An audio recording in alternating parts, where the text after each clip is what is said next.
양쪽 무릎을 모두 인공관절 수술을 하고 아직 지팡이 없이는 제대로 걷지도 못하던 어느 날 아침이었습니다. 며느리가 연차까지 내고 새벽부터 찾아와 갈비찜을 올리고 잡채를 준비하고 있었습니다. 오늘은 남편이 세상을 떠난 지 꼭 10년 제사상을 준비하는 날이었으니까요. 그런데 현관문이 열리더니 딸이 부엌을 한번 둘러보고는 다짜고짜 이렇게 소리쳤습니다. 요즘 누가 제사를 지내요? 그 한마디에 부엌 공기가 그대로 얼어붙었습니다. 딸은 제사가 사람을 위한 게 아니라 사람을 힘들게 하는 일이라고 했습니다. 무릎도 제대로 못 쓰는 제가 왜 아직도 이런 걸 하느냐고 끝까지 저를 말렸습니다. 하지만 저에게는 아무에게도 말하지 못했던 이유가 있었어요. 남편이 세상을 떠나기 전 제 손을 꼭 잡고 남긴 마지막 부탁이 있었기 때문입니다. 그 부탁 하나가 그날 우리 가족 모두를 울리게 될 줄은 그때는 미처 몰랐습니다. 지금부터 그날 있었던 이야기를 들려드리겠습니다. 오늘의 사연 끝까지 함께 해주세요. 어머님은 앉아서 말씀만 하세요. 며느리 목소리가 들렸습니다. 아직 무릎 보호대도 다 풀지 못한 채 부엌 문턱에서 서 있던 저를 며느리가 팔을 붙잡아 식탁 의자에 앉혔습니다. 오늘은 제가 다 할게요, 어머님. 연차를 냈다더니 정말 아침 6시부터 와 있었습니다.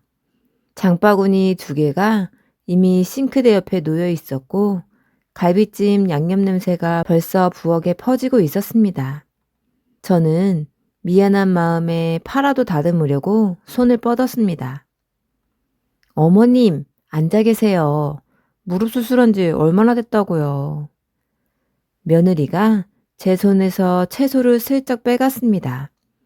저는 그 손을 물끄러미 보다가 그냥 웃고 말았어요. 양쪽 무릎을 다 수술하고 나니 이런 작은 신랑이 하나에도 몸이 먼저 움츠러들더군요. 식탁 의자에 앉아 창밖을 보니 앞집 감나무에 감이 벌써 붉게 물들어 있었습니다. 남편이 살아있을 때 저 감나무 아래서 막걸리 한잔 하는 걸 좋아했었지요. 그 생각을 하다 보니 손이 저절로 무릎 담요를 끌어당겼습니다. 싱크대 위에는 낯익은 재료들이 올라와 있었습니다. 갈비, 소불고기감, 당면, 새우, 그리고 과일들. 며느리가 능숙하게 갈비에 칼집을 넣으며 양념장을 만들고 있었어요. 며느리가 도마를 정리하다 말고 고개를 갸웃했습니다. 어머님, 갈비찜부터 할까요? 저는 손끝으로 식탁을 한번 쓸었습니다. 그 질문에 대답 대신 웃음이 먼저 나왔어요. 그래, 아버지도 원래 그렇게 하라고 하셨어. 그 사람은 늘 식구 먹는 걸 더 좋아했으니까. 더 설명하지는 않았습니다. 며느리도 더 묻지 않고 다시 갈비찜 냄비 앞으로 돌아섰어요. 냄비 뚜껑을 여닫는 소리, 도마 두드리는 소리. 그 사이로 며느리가 또 물었습니다. 참, 어머님, 형님은 오늘 오신대요? 저는 시계를 한번 봤습니다. 9시가 조금 넘는 시간이었어요. 온다고는 했는데 알잖니, 걔가 바빠서. 사실 어제 저녁에도 딸에게 전화를 걸었더랬습니다. 신호는 갔지만 받지 않았고 답장 문자 한 주만 늦게 왔었지요. 내일 갈게요. 그뿐이었습니다. 서운한 마음이 들었지만 애써 눌러 담았습니다. 바쁜 애를 붙잡고 뭐라 할 수도 없는 노릇이니까요.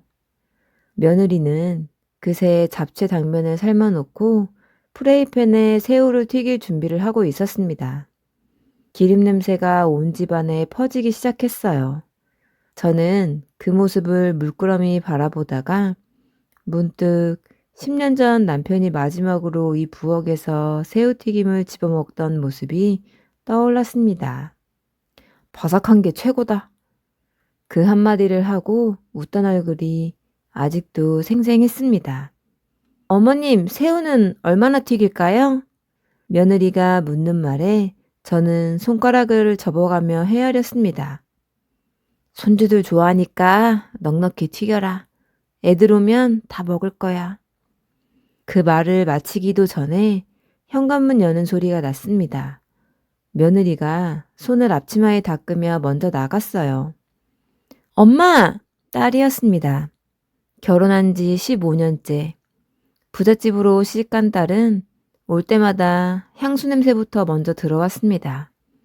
오늘도 마찬가지였어요. 한 손에는 한눈에 봐도 값이 꽤 나가 보이는 가방을 들고 있었고, 다른 한 손에는 백화점에서 사온 듯한 케이크 상자를 들고 있었습니다. 무릎은 좀 어떠세요? 아직도 아프세요? 딸이 제 어깨를 짚으며 안부를 물었습니다. 저는 그 손길이 반가워 고개를 끄덕였어요. 많이 나았다. 걷는 것도 이제 좀 낫고. 잘 왔다. 너 좋아하는 잡채하고 있어. 딸은 그 대답을 듣는 둥 마는 둥 하며 부엌 쪽으로 시선을 돌렸습니다. 식탁 위에 늘어놓은 재료들, 냄비에서 올라오는 김, 며느리가 다지고 있는 잡채 재료까지 하나하나 눈으로 훑었습니다. 시선이 묘하게 오래 머물렀어요. 엄마, 오늘 무슨 날이에요? 저는 별일 아니라는 듯 대답했습니다. 오늘이 네 아버지 제삿날이지. 부엌이 갑자기 조용해졌습니다. 며느리도 손을 멈추고 저와 딸을 번갈아 보았어요. 딸의 표정이 서서히 굳어가는 게 보였습니다. 들고 있던 케이크 상자를 식탁 위에 툭 내려놓는 소리가 유난히 크게 들렸어요. 그리고 몇 초간 아무 말도 없었습니다. 냄비 속 갈비찜만 조용히 끓고 있었어요. 벽시계 초침 소리마저 크게 들리는 것 같았습니다. 그리고 딸이 입을 열었어요. 요즘 누가 제사를 지내요? 그 한마디에 부엌 공기가 그대로 얼어붙었어요. 며느리는 손에 든 당면을 그대로 든 채 굳어버렸고 저는 그저 딸의 얼굴을 가만히 바라볼 수밖에 없었습니다. 요즘 누가 제사를 지내요? 그 말이 부엌에 그대로 걸려있는 것 같았습니다. 며느리가 슬쩍 제 눈치를 보며 당면을 그릇에 옮겨 담았고 저는 애써 태연한 척 딸을 바라보았습니다. 그래도 네 아버지 제사다. 딸은 케이크 상자를 식탁 한쪽으로 밀어놓으며 팔짱을 꼈습니다. 엄마, 몸도 못 움직이시면서 이런 걸 왜 아직도 해요? 지금 시대가 어느 시대인데 누가 촌스럽게 제사를 지내요? 저는 순간 무릎이 다시 욱신거리는 것 같았어요. 몸이 아픈 걸 딸도 알고 있었는데 저 말을 이렇게 앞세울 줄은 몰랐습니다. 어머님 무릎 아직 다 안 나으셨어요, 형님. 며느리가 조용히 끼어들었어요. 딸은 며느리 쪽을 힐끗 보더니 코웃음을 쳤습니다. 옳게도 참. 요즘 세상에 이런 걸 왜 해? 우리 시댁은 제사 같은 거 아예 안 해. 명절에도 다 호텔에서 식사하지. 엄마도 이제 세상 돌아가는 걸 좀 보세요. 이거 하나 하는데 몇 시간이나 걸리는데 차라리 그 시간에 어머니나 올케나 쉬는 게 낫지. 저는 잠자코 딸의 말을 듣고 있었습니다. 예전 같으면 한마디 했을 텐데 요즘은 그럴 힘도 나지 않더군요. 그저 딸이 언제부터 이렇게 변했나 그 생각만 들었습니다. 며느리가 새우를 기름에 넣으며 다시 입을 열었어요. 형님, 그래도 어머님이 아버님 생각하시면서 준비하시는 건데. 옳게 딸이 며느리 말을 자르며 목소리를 높였습니다. 옳게는 이런 걸 어떻게 다 이해하고 살아? 이게 다 보여주기 문화야. 죽은 사람 상 차리는 거. 누구 보라고 하는 거잖아. 요즘 젊은 사람들 이런 거 이해 못해. 부엌이 다시 조용해졌습니다. 새우 튀기는 소리만 지글지글 울렸어요. 며느리가 손을 멈추고 딸을 똑바로 바라보았습니다. 형님, 어머님은 보여주려고 준비하시는 분 아니세요. 그 말에 딸이 잠깐 멈칫했습니다.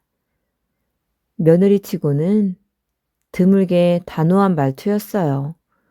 저는 손끝으로 무릇 담요를 꾹 눌렀습니다. 딸의 말이 다 틀린 말은 아닌데 왜 이렇게 아프게 들리는지 알 수 없었습니다. 마음이야 이해하지. 근데 마음만으로 될 게 있고 안 될 게 있잖아. 엄마 무릎 저러다가 또 병원 실려가면 그때는 누가 책임져? 그 말에 저는 속으로 뜨끔했습니다. 사실 어제도 아침에 일어나다가 무릎이 꺾여 며느리가 놀라 달려온 적이 있었으니까요. 그걸 딸이 알 리는 없었지만 어쩐지 딸의 말이 전곡을 찌르는 것 같아 더 서운했습니다. 엄마, 진심으로 걱정돼서 하는 말이에요. 이번에는 좀 다르게 하자고요.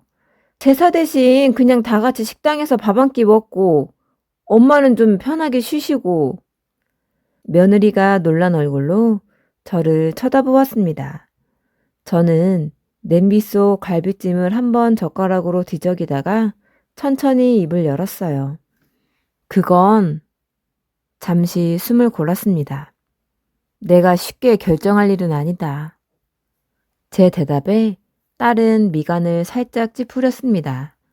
만족스럽지 않은 표정이었어요. 그때 딸의 휴대폰이 울렸습니다. 액정을 슬쩍 보더니 창가로 돌아서며 짧게 받았어요. 응, 아직 친정이야. 응, 금방 갈게.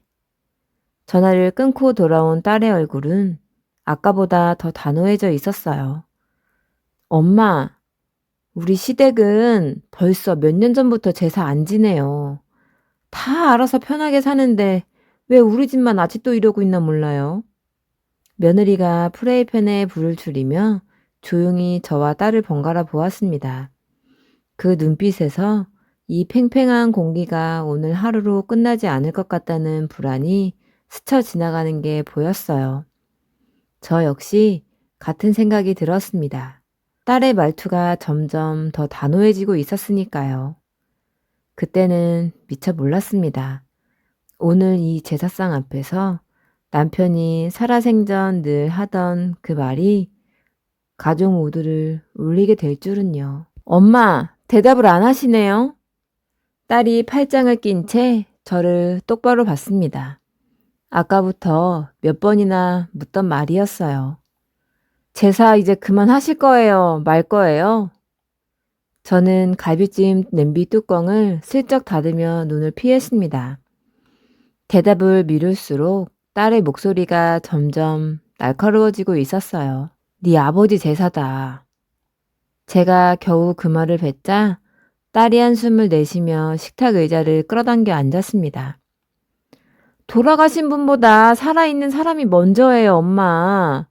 무릎도 안 좋으면서 왜 이런 걸 계속해요?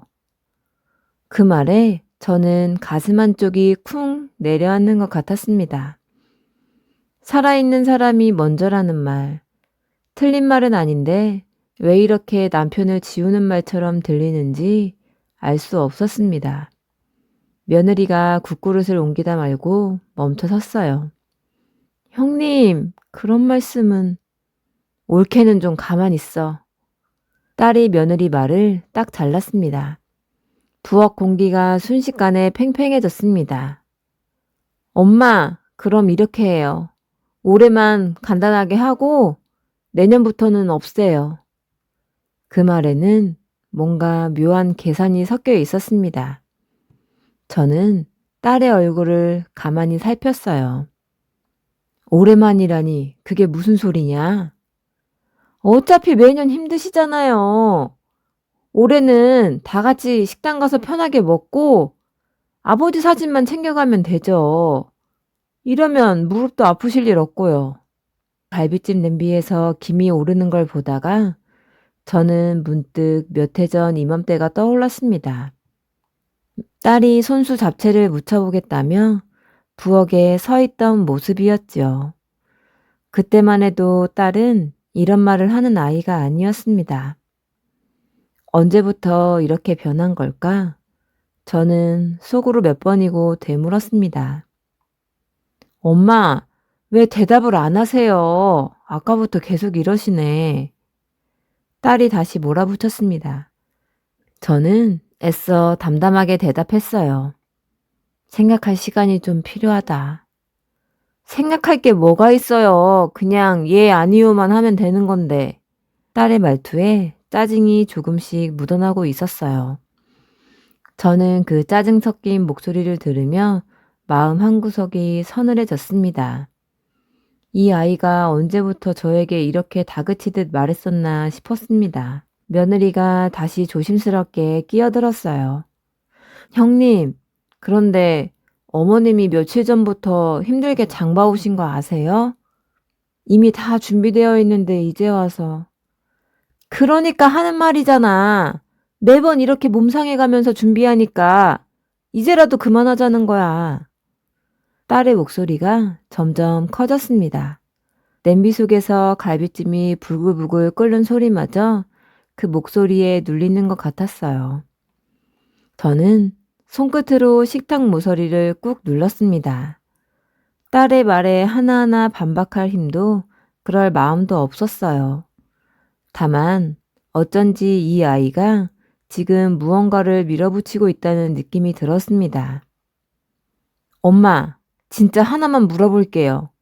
엄마는 이게 정말 아버지를 위한 거라고 생각해요? 아니면 그냥 수십 년 하던 습관이라 못 놓는 거예요? 이 질문에 저는 순간 말문이 막혔습니다. 습관이냐는 말이 가슴에 콱 박혔어요. 엄마, 아버지가 살아계셨으면 엄마 무릎 저렇게 되는데도 제사 준비하라고 했을 것 같아요? 난 또 엄마가 아플까봐 그게 싫은 거예요. 며느리가 제 눈치를 살피더니 갑자기 앞치마를 풀며 딸에게 다가갔습니다. 형님, 제 얘기 좀 들어보실래요? 딸이 미간을 찌푸리며 며느리를 쳐다보았습니다. 올케랑 무슨 얘기를 해? 잠깐이면 돼요. 며느리가 딸의 팔을 살짝 붙잡고 마당 쪽으로 이끌었습니다. 딸은 못마땅한 얼굴로 따라 나섰지만 그래도 며느리 손을 뿌리치지는 않았어요. 부엌에 혼자 남은 저는 갈비찜 냄비를 물끄러미 바라보았습니다. 창밖으로 두 사람이 마당 한쪽에 서서 이야기하는 모습이 보였어요. 딸의 표정이 여전히 굳어 있었고 며느리는 뭔가를 차분히 설명하는 듯 했습니다. 저는 그 모습을 보며 문득 불안해졌습니다. 며느리가 저 아이에게 무슨 말을 하려는 건지, 그리고 그 말이 이 팽팽한 하루를 어떻게 바꿔놓을지 짐작이 가지 않았습니다. 창틀에 손을 지운 채 저는 두 사람의 입모양을 읽으려 애썼습니다. 마당에서 딸의 목소리가 조금씩 커지는 게 들렸어요. 무슨 말인지 정확히 들리지는 않았지만 딸이 팔짱을 풀었다가 다시 끼는 모습, 며느리가 한 걸음 다가서며 뭔가를 차분히 말하는 모습이 보였습니다. 저는 냄비 속 갈비찜을 젓던 손을 멈추고 두 사람 쪽을 오래도록 바라보았습니다. 저 마당에서 오가는 대화가 오늘 이 집안의 저녁을 완전히 다른 방향으로 돌려놓을 것 같은 그런 예감이 들었습니다. 그때만 해도 몰랐어요. 며느리가 들려주려는 이야기가 남편이 살아생전 가장 아끼던 말이라는 것을요. 냄비 뚜껑을 내려놓다 말고 저는 무릎을 짚고 자리에서 일어섰습니다. 마당 쪽 문틈으로 두 사람의 목소리가 조금씩 새어 들어오고 있었어요. 형님, 저도 처음엔 제사가 싫었어요. 며느리 목소리였습니다. 저는 그 말에 걸음을 멈추고 문 옆에 가만히 섰습니다. 그런데 아버님이 저한테 해주신 말씀이 있어요. 딸은 아무 대꾸도 하지 않았어요. 저는 심장이 이상하게 뛰기 시작했습니다. 저한테도 하지 않은 이야기를 며느리가 알고 있다는 게 순간 낯설게 느껴졌습니다. 결혼하고 얼마 안 됐을 때였어요. 제가 명절 음식 하는 게 힘들었는지 얼굴에 표가 났었나 봐요. 그때 아버님이 식탁을 보면서 웃으시더니 며느리의 목소리가 잠시 멈췄습니다. 저는 문에 손을 대고 그 다음 말을 기다렸어요. 난 내 식구들이 맛있게 배부르게 먹을 때가 제일 행복하다. 이렇게 말씀하셨어요. 그 문장을 듣는 순간 저는 손끝이 떨렸습니다. 저 말은 남편이 저한테만 했던 말인 줄 알았는데 며느리도 알고 있었던 겁니다. 문틀을 잡은 손에 저도 모르게 힘이 들어갔어요. 그때는 저도 그냥 웃고 넘겼어요.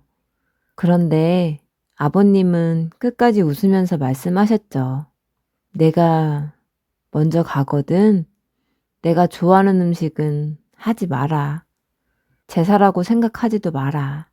너희가 좋아하는 음식 하나씩 해서 배부르게 먹고 많이 웃어라. 이렇게 말씀하셨어요. 마당이 한동안 조용했습니다. 아무 말도 들리지 않았어요. 저는 문틈으로 딸을 조심스레 바라보았습니다. 아까까지 꼿꼿하던 자세가 어느새 조금 풀려 있었습니다.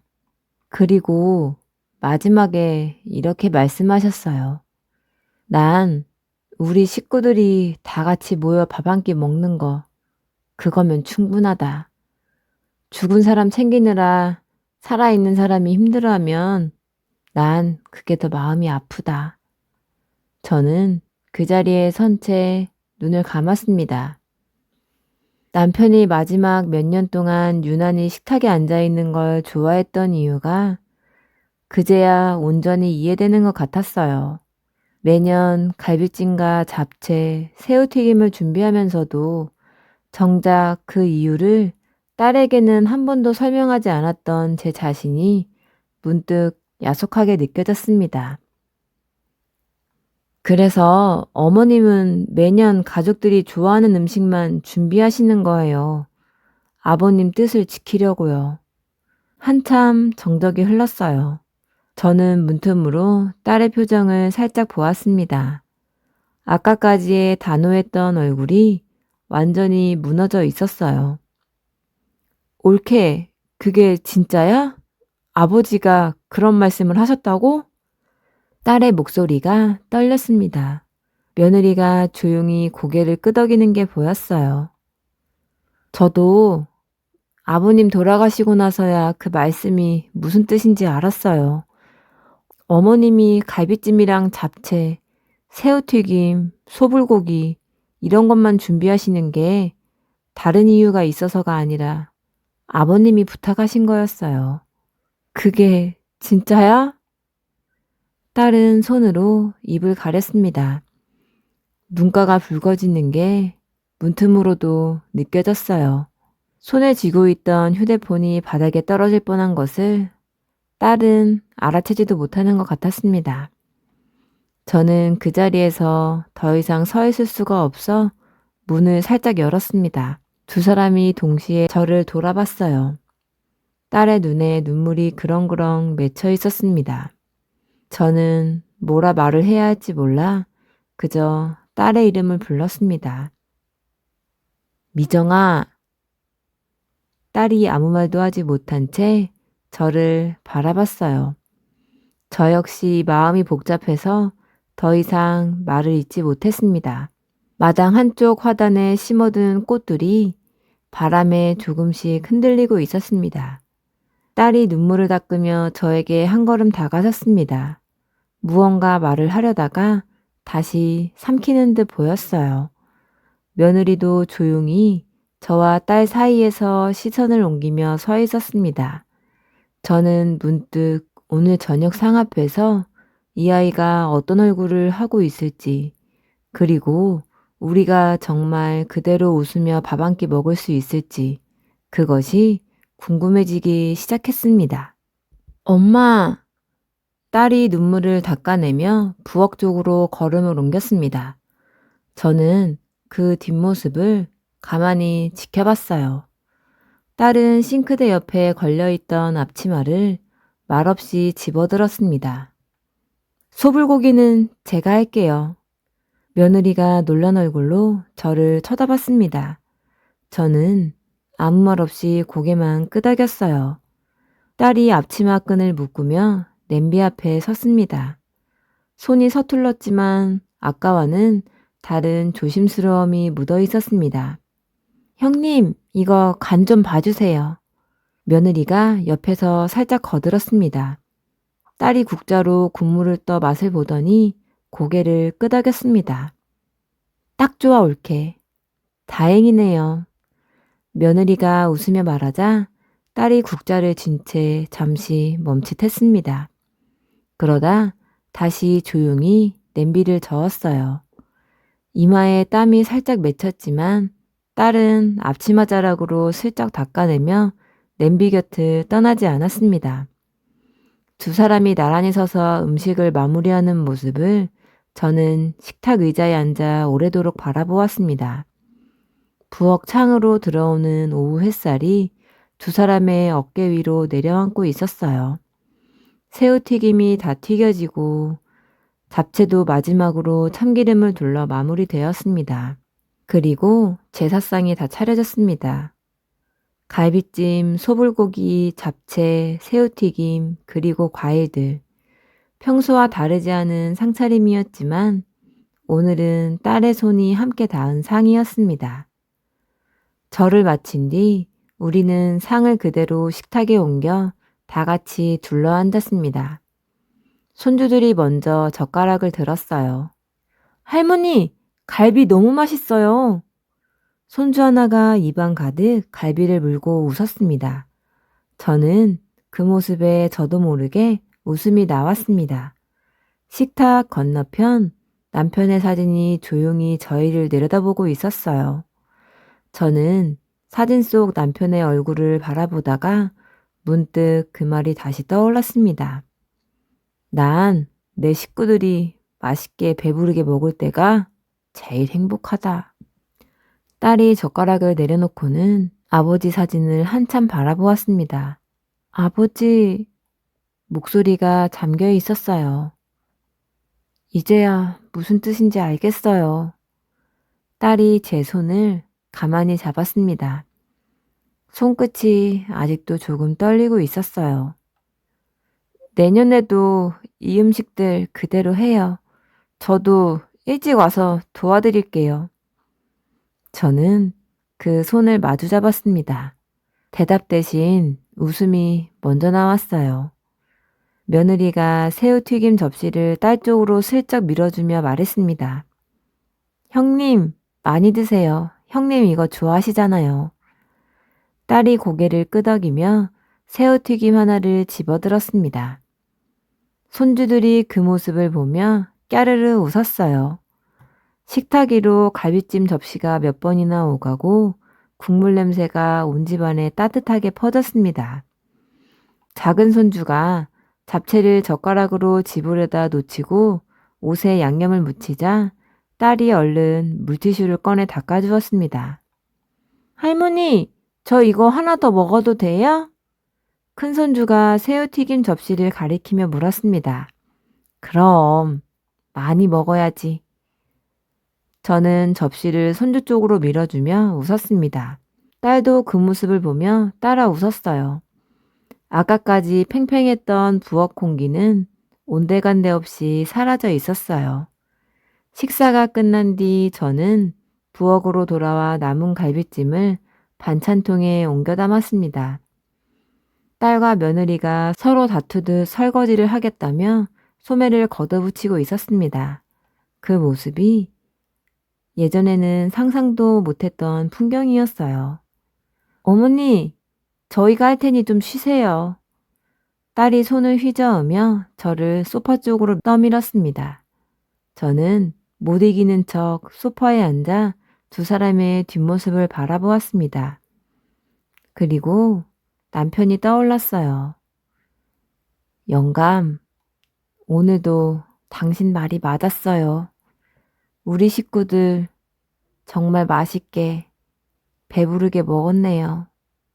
창밖으로 꽃이 조용히 흔들리고 있었습니다. 오늘의 사연이 마음 한켠에 남으셨다면 구독과 좋아요로 함께 해주세요.